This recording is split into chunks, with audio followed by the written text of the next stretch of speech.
Bem-vindos ao AB de Barbário. Hoje eu vim falar com vocês sobre as minhas leituras do mês de maio.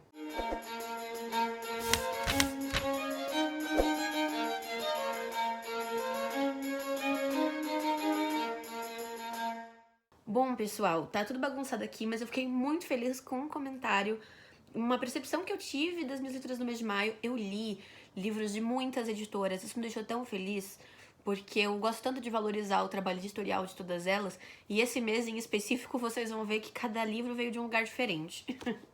Então vamos começar aqui pela última resenha que eu acabei de gravar, que é o Dessa Gente, do Chico Buarque. Esse é o último livro do projeto, meu caro Chico, que eu tava gravando com o Nicola, do Las Horras Mortas e Outras Horras. E eu agradeço muito ao Nicolas por essa parceria. Eu não vou falar muito dele, porque a resenha já tá aqui no canal, então vai ficar aqui nos cards. Ele é da Companhia das Letras. Aí, dos finalizados, eu terminei também O Caminho Imperfeito, do José Luiz Peixoto. Esse livro aqui é um livro de literatura de viagem. Eu li ele junto com a Literalê, do @literaleblog lá do Instagram, e o Paulo Lanes, que participa do canal Mais Literatura aqui no YouTube, e que tem um Instagram chamado Lendo Arte. Me confundi toda nessa hora aqui de dar a identidade das pessoas. Mas esse livro aqui eu recebi da Dublinense. Eu não tinha muito interesse, assim, eu não tinha me despertado interesse em ler, mas aí a gente acabou decidindo ler juntos e que grata surpresa, cara. Que livro sensacional. Eu só tinha lido Muheshmi, do autor, antes, e eu tinha gostado, mas esse aqui, pra mim, expandiu esses horizontes do José Luiz Peixoto. É uma viagem que ele faz pra Tailândia junto com seu amigo Hugo Makarov, que é um tatuador e que faz 2 ilustrações bem bonitas aqui pra essa edição. A foto da capa foi tirada pelo José Luiz Peixoto e ele vai nos levando para Tailândia, para Lisboa e para Las Vegas. Mas a viagem dele é mais para dentro de si e para uma compreensão das pessoas no mundo do que desses espaços que ele habita. Ele só precisava ser ele em outro lugar para se compreender, digamos assim. E eu achei sensacional, de uma poesia ímpar. Eu indico, assim, irrestritamente. Acho que qualquer pessoa que lê esse livro pode gostar. E as marcações não mentem, né? Espero que vocês estejam podendo ver aí. Aí depois eu li É Difícil Ser Deus, dos irmãos Strugatsky, o Arkady e o Boris Strugatsky. Esse livro aqui é o livro da caixinha de março da Rádio Londres. Pra quem não sabe, a Rádio Londres é parceira do canal agora em 2020. Eu fiz unboxing da caixinha pra contar essa novidade pra vocês. E também já tem resenha do canal, vou deixar aqui em cima nos cards. Só em resumo, é uma ficção científica russa escrita no meio da Guerra Fria e que faz críticas ao autoritarismo do governo regente, mas também ao nazismo. É bastante interessante, eu acho que vocês viram bastante por aí, o pessoal leu, devorou lá os parceiros, então acho que fez uma onda e um movimento.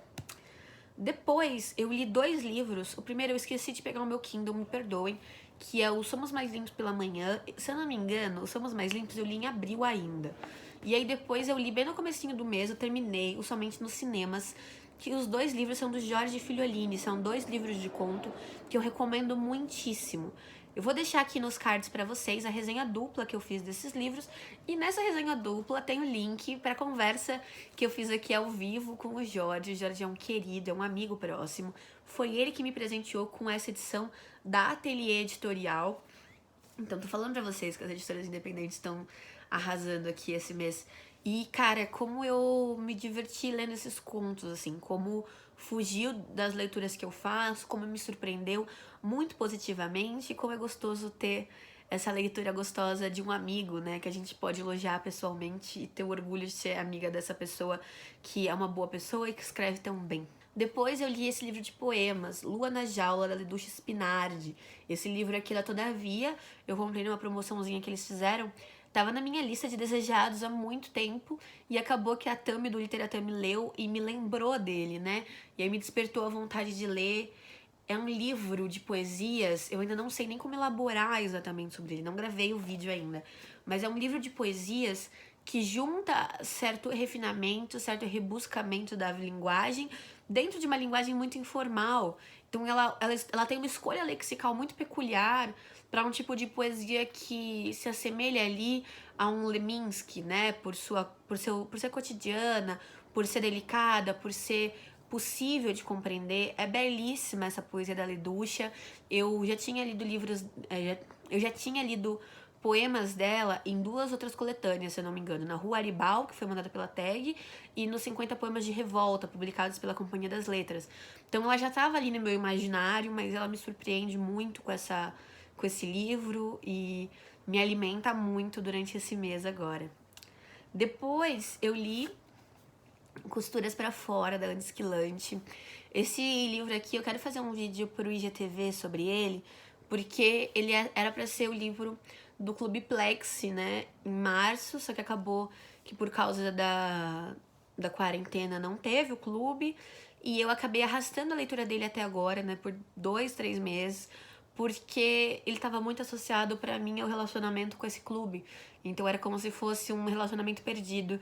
Mas eu consegui, né, elaborar isso dentro de mim e pegar essa leitura e esperei estar pronta. Até comentei com a Ana. Falei, Ana, tá acontecendo isso, isso e isso. Eu preciso resolver esse problema para pegar o seu livro. E eu peguei. E esse livro contém 21 contos que são bem curtinhos, como você pode ver, e eles tratam de diversos temas, mas acho que o principal desse livro tá na lupa que ele coloca sobre as minúcias cotidianas e sobre a delicadeza como ela aborda diversos temas e que, assim, não são contos que te ganham por nocaute, né? Mas alguns ganham. Ela vai indo ali quietinha, quietinha, comendo pelas beiradas e de repente tem uma grande entrada ali emocional, depois ela se recolhe. Então tem esse movimento, você vê que a ordem dos poemas foi muito bem colocada aqui dentro da coletânea. E eu não vou falar muito pra vocês, porque esse vídeo talvez esteja saindo agora no mês de junho, que é o mês que eu tô fazendo especial LGBT, e esse livro da Ana vai entrar. A Ana, ela é uma mulher bissexual e ela trabalha isso muito bem nesse livro, porque ela coloca contos de mulheres se relacionando com mulheres, de mulheres se relacionando com homens, de mulheres se relacionando com os dois, e ela tem uma fluidez que é muito natural e é o jeito como eu gosto de ver essa sexualidade, que é a minha sexualidade sendo representada. Então eu agradeço a Ana por essa, sabe, por essa delicadeza, por esse toque correto no assunto. Outro livro que vai entrar nesse meu junho LGBT e que foi uma grande surpresa pra mim, porque eu não sabia de nada. Eu já tinha visto esse livro várias vezes, eu queria ele há muito tempo, mas é realmente muito difícil falar desse livro, então eu entendo que eu não tivesse absorvido sobre o que era o enredo. E aí eu li ele num dia, então foi aquela surpresa de tipo, nossa, é tudo isso mesmo. E esse livro é 8/7, da Cristina Judar. Ele foi ganhador do Prêmio São Paulo e finalista do Jabuti em 2018. Ele conta a história de um casal, a Magda e a Glória, e depois a gente tem os pontos de vista de um cupido e da cidade de Roma. Então, cara, muito legal. Eu acho que aqui a Cristina Judar consegue juntar 2 coisas que eu gosto. Uma contemporaneidade e uma expressão de sentimentos, junto com uma experimentação de escrita, sabe? Então ela não fica nem tentando alcançar a Torre de Marfim apenas e nem jogando sentimentos no papel e rasgando aquelas folhas.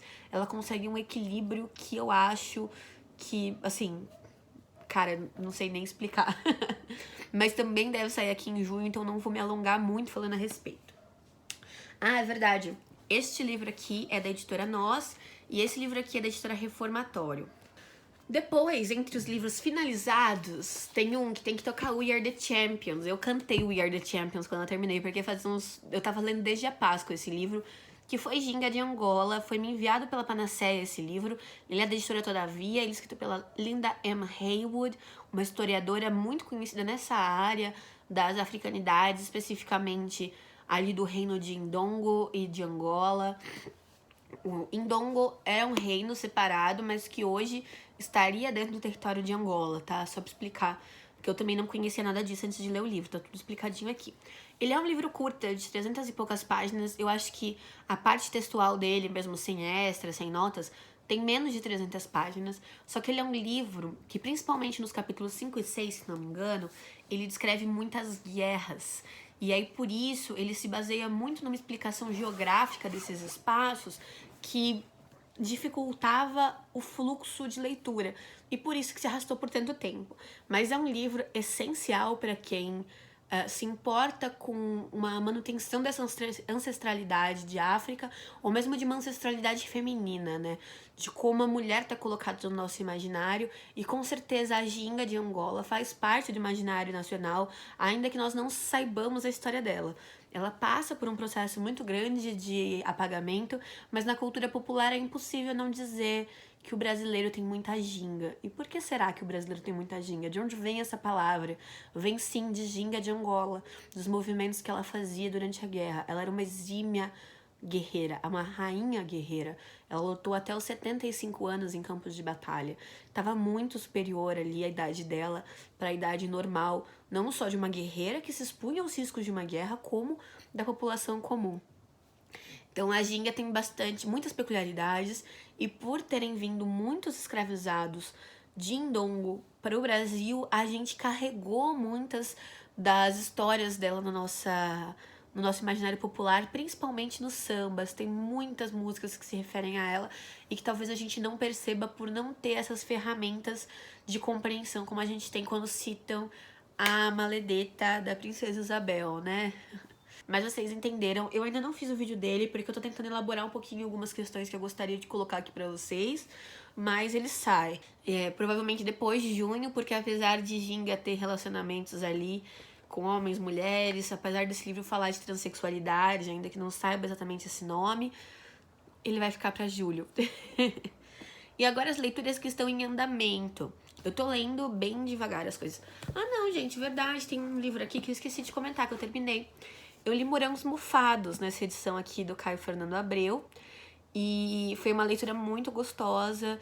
Conheci a grande obra do Caio. É um livro bem doido, bem psicodélico.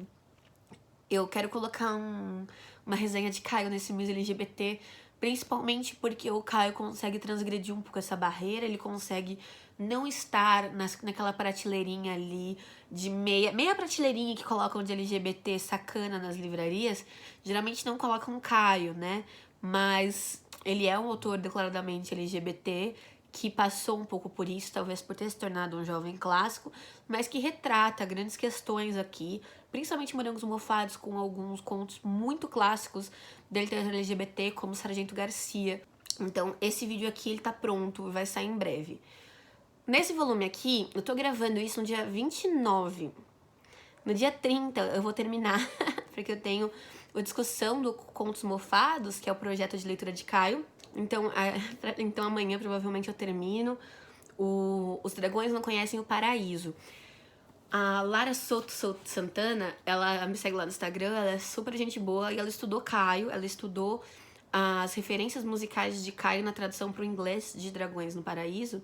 Posso até tentar lembrar de deixar o link aqui pra vocês, é facinho de achar e é bastante interessante como ela elabora isso. Ela comentou comigo que quando Os Dragões Não Conhecem o Paraíso foi lançado, saiu uma crítica muito importante no jornal dizendo que os morangos de Caio amadureceram. E realmente, eu acho que ele mantém a qualidade literária, a qualidade da escrita desses contos, mas ele traz uma abordagem muito mais adulta, ele traz temáticas mais adultas, mas assim, não é nem que ele fosse jovem demais antes, mas ele traz muitas questões de descobrimento e desse momento de entrada na vida adulta em alguns outros contos, da descoberta da violência, da descoberta da homofobia, porque também era a descoberta da homossexualidade. Aqui eu acho que nos Dragões ele já tá mais calejado, e aí talvez pela minha idade, pelo momento em que eu tô lendo, né, dizem que Caio se lê jovem, e por mais que eu seja nova, eu acho que quando dizem jovem, querem dizer mais jovem, querem dizer com 16, 18 anos, né, nesse próprio momento dos ímpetos. E eu acho que aí o Dragões Não Conhecem o Paraíso acaba se aproximando mais de mim, exatamente por essa formulação da maturidade, ainda que transgressora de alguma forma. Então, a Companhia das Letras. Esse aqui é o segundo da companhia. Percebam que eu fiz 2 projetos da companhia, triste, né? Enfim. Sigo lendo Caliban e a Bruxa. Amanhã também eu vou ter uma discussão, então eu tenho que chegar na página 200 praticamente. Esse livro tem 400 páginas, então significa que eu vou estar no meio, mas a gente tá fazendo a divisão desse livro por temas dentro dos capítulos. Então tem companheiras que já leram e estão fazendo essa divisão para que a gente consiga ter diálogos bastante amplos e bastante conclusivos, né? Que se feche um círculo. Então não dá para saber quando que eu vou terminar. Mas é uma leitura pesada, é uma leitura a se voltar. Então eu não tenho pressa nenhuma de terminar Caliban e a Bruxa. Tá sendo uma jornada espetacular de descobrimento sobre mulheres, corpo e acumulação primitiva, como diz o subtítulo aqui. E essa edição maravilhosa, ela é da editora Elefante, com tradução do coletivo Sicorax. Tô louca pra trazer um vídeo pra vocês sobre referências que eu peguei do Caliban e a Bruxa. Tô esperando só fechar 5 pra poder levar lá pro Instagram. E aí eu tô lendo pro Clube do Starnone deste mês o Museu do Silêncio da Yoko Ogawa, minha primeira experiência com uma mulher oriental, uma mulher japonesa, e eu estou apaixonada. Eu tô bem no comecinho, eu tô na página 33 de 300, então eu só li 10% do livro, mas a premissa é incrível e eu já tô gostando bastante do desenvolvimento, da mitologia que ela cria ali ao redor daquela cidade. Existem os monges do silêncio, que são homens que não vão falar nunca mais na sua vida, não são votos de silêncio por um tempo. Eles nunca falam. E eu acho muito interessante como ela cria esse universo. Esse livro aqui é da editora Estação Liberdade, e eu queria aproveitar até para elogiar, além de eu achar muito confortável de ler essa edição, eu adorei como a editora trouxe notas do editor mesmo, sobre beisebol, porque o beisebol é um esporte muito recorrente no Japão e aqui tem um momento, por exemplo, em que eles assistem uma partida de beisebol, então eles fazem diversas referências, né, ao, sei lá, vou chutar aqui, não lembro se é exatamente isso, mas ao home run, ao nome dos pontos, e que a gente não conhece, né, nós como brasileiros não temos esse costume, pelo menos. E aí eu acho que as notas que eles colocam aqui são bem sintéticas, mas é o suficiente para você entender sem ser chamado de idiota. Então acho que é um trabalho editorial sensacional e fiquei morrendo de vontade de ler mais livros da Estação Liberdade.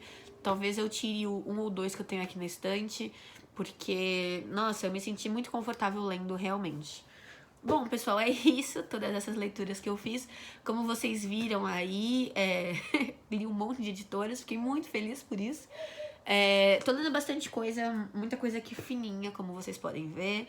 Sempre deixar esse disclaimer que eu tô de quarentena, tô em casa com muito tempo livre, eu trabalho com vídeos, sabe? Então eu entro em projetos, esse da Cristina Ajudar, eu li pra poder gravar um vídeo pro clube de leitura do metrô, por exemplo.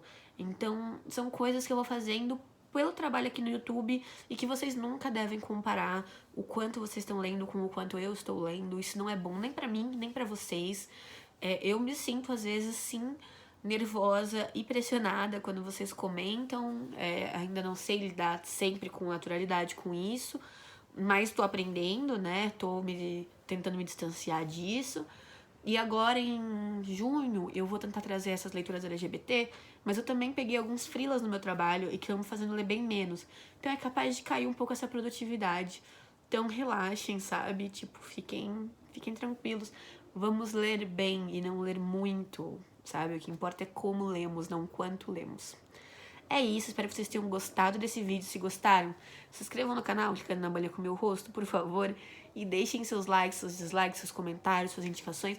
Principalmente se você tiver dicas de livros da Estação Liberdade. Porque eu tô realmente... Acho que é meu novo xodózinho de editora. E não sei por que eu demorei tanto pra conhecer eles. É isso, um beijo e até a próxima.